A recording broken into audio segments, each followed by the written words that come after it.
Hello. Today, I found... Oh my god, it's so fucking heavy.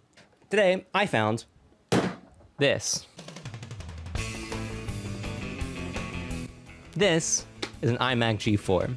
This came out in 2002, 1 year after I was born. And I got this for $10 from a lovely person on OfferUp. It's in rough condition, and I want to make it look pretty. So that's what we're gonna do. The screen has seen better days, significantly better days. What I'm mostly worried about here is the hinge at the very top. I'll grab some better B-roll for this because this camera shot's not very good. So this hinge is really loose, and it's kind of not supposed to be, because if I want to tilt the Mac at a specific angle, it works now for some reason. Before it just fell. There's plastic coming out of these little hinges here, and that's no bueno. Even more plastic coming out here from the penis of the hinge, and that's not Daijobu. I'm probably gonna use this as like one of those digital picture frames where I just constantly displayed photos of my cat or something. I don't know. This is my cat for reference. His name is Buggy. He hates me.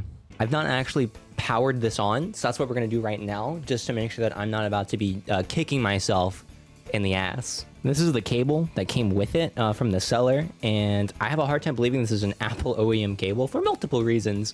It's just a standard Mickey Mouse connector. So the thing that I don't like about this is that you can see here, we've got these fun little connectors here, like, you know... hot, neutral. This is supposed to be ground. It's not there, and I'm not about to plug something into this nice, somewhat rare piece of equipment without ground. This is from a Lenovo ThinkPad charging brick, and yeah, I'm gonna plug it in, and I hope that it works. Power button is on the back. If I press that, it chimes. Hey, the screen works. My biggest concern is the fact that it's still fucking spinning. Buggy's upset too. Oh, Mac OS X. Oh, they didn't reset this. Fellas, I have someone's personal iMac right here with all of their files on it. Now, I could be an ass and just go through everything, or... So, it's working. Lovely. This is running macOS version 10.2. It has 256 megabytes of RAM, huge compared to today's standards. 800 megahertz PowerPC G4 processor. This is, I think, like the second end of the line on here. Regardless, it's working. I didn't snoop around at all. Neither should you. This thing also has a DVD drive. We're gonna fuck with that to see if it actually still works, because that's kind of important. So the good news is the drive works and it plays Seinfeld wonderfully. So the only thing that we have left to test is the speakers, which I definitely didn't do while I was watching Seinfeld. These are the speakers. They work. How does the bass sound though? Not good. The bass is practically non-existent, and that's to be expected. Anyways, let's clean this son of a bitch.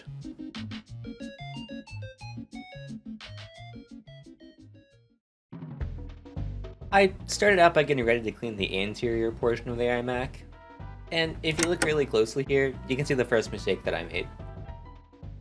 Yeah, it was dyeing my hair green. First, I needed to disinfect the iMac with disinfecting towelettes, as to remove as many germs, bacteria, and human feces as I could. Gave it a handy, and I decided I should probably follow the advice of my dentist for once in my life. The actual cleaning of the interior portion of the iMac is quite monotonous, and I was having a hard time including most of the footage I shot, so I decided to just start disassembling the iMac for a deeper clean in the posterior section. I was apparently surprised by the airport card, as if I didn't test the Wi-Fi when I was testing the iMac earlier.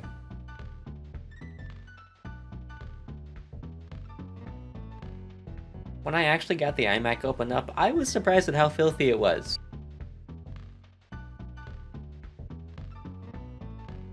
And I needed to grab a vacuum to help get the dust down.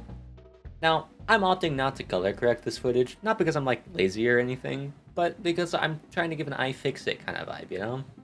If you ever wanted to see my cat walk across the camera, now's a pretty good time. Here's a fun fact about the iMac G4. The design is based on exactly what it looks like. A sunflower. See, it was designed after the sunflower to help make, and I quote here, each element true to itself, according to Steve Jobs. But that just sounds like a bunch of hippie bullshit to me, so I came up with a better theory.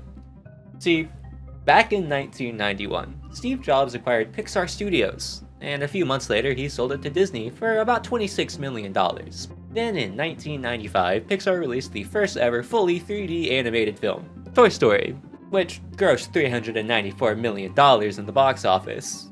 Now, if I had lost out on $394 million, I'd be a little nettled. So nettled, in fact, that I'd want to make a product that looks like a legally distinct logo of your company.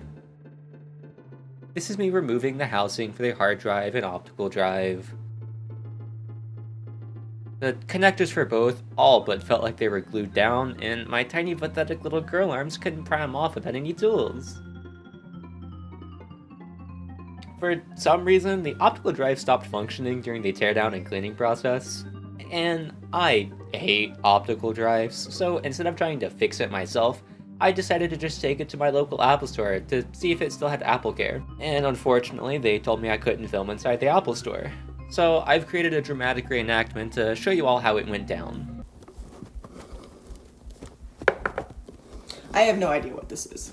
Yeah, see if I ever purchase an Apple Care plan again. Total waste of money. Now, I figured that the one thing Apple would hate the most is a real computer scientist, so I took it to my computer science friend Kessler so he could take a look at it.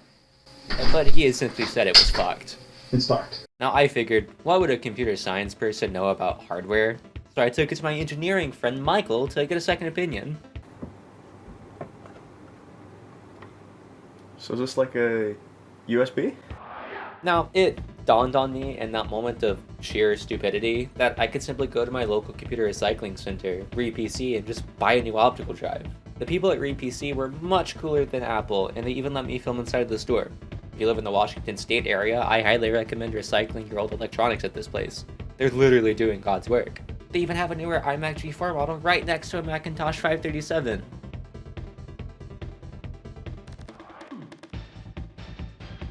The Seattle location even has a computer museum with an Apple Lisa and an Apple II. Pretty cool stuff. Oh, right, I forgot. I was cleaning an iMac. I felt like I had cleaned as deep as I needed to, so I decided to start piecing things back together. You see this 32-pin connector here? This 32-pin connector attaches directly to the base of the iMac's motherboard. It's a raw connector to connector type of deal, no cables needed. But this makes putting the iMac back together a huge pain in the ass. Because not only do you have to make sure that you're lined up with the other connector, you also have to make sure that you keep a ton of cables out of the way. And I guess this is because Apple just had poor cable management in the early 2000s. I replaced the optical drive off camera because it was a lot of work to set the camera back up and film the same thing that you've already seen. So here's the original footage of me inserting the optical drive. Just imagine I'm replacing it with the one that I got from FreePC. I tested it to make sure that I didn't fuck something up, and the iMac booted just fine. After that, I could finally reinstall the operating system, and then my cleaning was completed.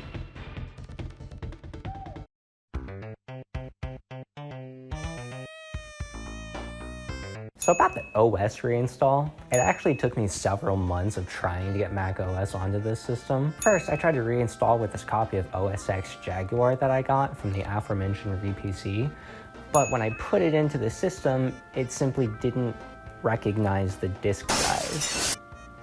Maybe I have a bad copy of OS X. So I went to the store, bought some blank DVDs, and I put a copy of Mac OS Jaguar onto those. Also no dice. I remembered reading online that you can't boot these models of iMac with a USB stick, so I hadn't really tried, but lo and behold, I found a video online of somebody doing just that. So I grabbed a USB stick, put a copy of Mac OS onto it, and when I put it into the system to boot, I got an error, but I was a step closer than I'd ever been. After that, I got busy, and in all my free time, I did weed and played Counter-Strike.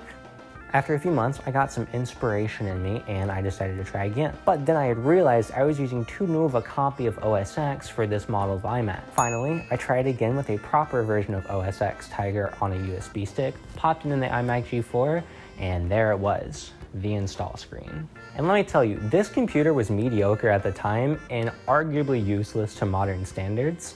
But why is that? Let's get into the history and the specs of the iMac G4 and maybe do a little bit of gaming after a word from our sponsor. Cats with Guns! KWG is a Counter-Strike gambling service that is hell-bent on making sure you get the best skins in the game for stupid cheap prices. Don't take it from us, let's hear what our happy and definitely alive customers have to say about it. Thanks, guys! Make sure to use code TECHTIPS for 30% off your first case. Let's start with a bit of history on the iMac G4, and more specifically why I keep calling it an iMac G4 and not just the G4. See, 1 year prior to the release of the iMac G4, Apple came out with another Mac model, the Power Mac G4 Cube. It had a sleek, sexy design that appealed to many reporters, with Walt Mossberg from the Wall Street Journal saying it was the most gorgeous personal computer. What people failed to understand is that the I/O for the G4 was located entirely at the bottom. A common trend for Apple products even to this day. And while I love geeking out about the cool products Apple has made, I also have to remind everybody that I am a hater. Not as much of a hater as the consumers, according to Macworld's Binge Edwards, who states consumers are treating the Cube as an underpowered, overexpensive toy, or an emotionally inaccessible ultra-geometric gray box suspended in an untouchable glass prison. Wow. This iMac has an 800 MHz PowerPC CPU with 256 megabytes of blazing fast 133 MHz memory and a 500 no and a 50 gigabyte hard drive, which are all ideal for making me want to pull my hair out. But enough about stupid numbers and history. Let's get to the gaming. Loading up CS2, we can see a clear advantage in modern hardware, with my PC getting around 270 frames per second, and the iMac G4 coming in at a pretty solid 0 frames per second. In an easier game to run like Huni Pop 1, the iMac yet again caps at a really good 0 frames per second. Then in Shadow of the Tomb Raider, I was simply too poor to buy the game for this benchmark. The only game I could get to run on the iMac G4 was chess. However, the other computers couldn't run chess, and that seemed like an unfair comparison, so I just didn't bother recording it. Wow, what a great time that was gaming on the iMac G4. All in all, if I were to recommend this computer to you, I would kindly ask you to ask me what drugs I'm on. And no, I will not be sharing. Dialing back to why I bought this thing in the first place, becoming a digital picture frame. As a picture frame, this computer is fantastic. It certainly displays pictures of my cat perfectly well, or any other beautiful scenery I'd like. Like this.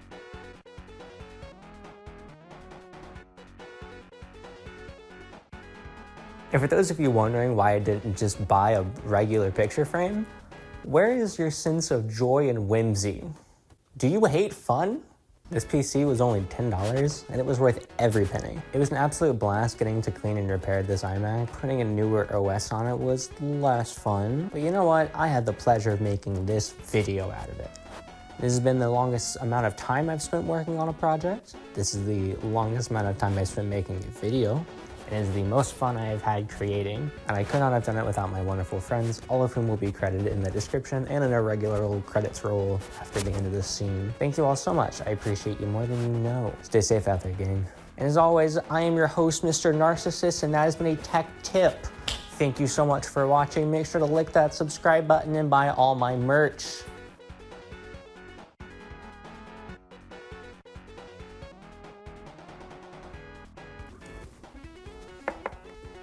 I have no idea what this is. No. I thought it would add to it. Okay. Yeah, I have no idea what this is. Get it together. I like the mask. She really likes this. And thank you, Seiki, for the lighting. You're doing a wonderful job. God's work. Bless you.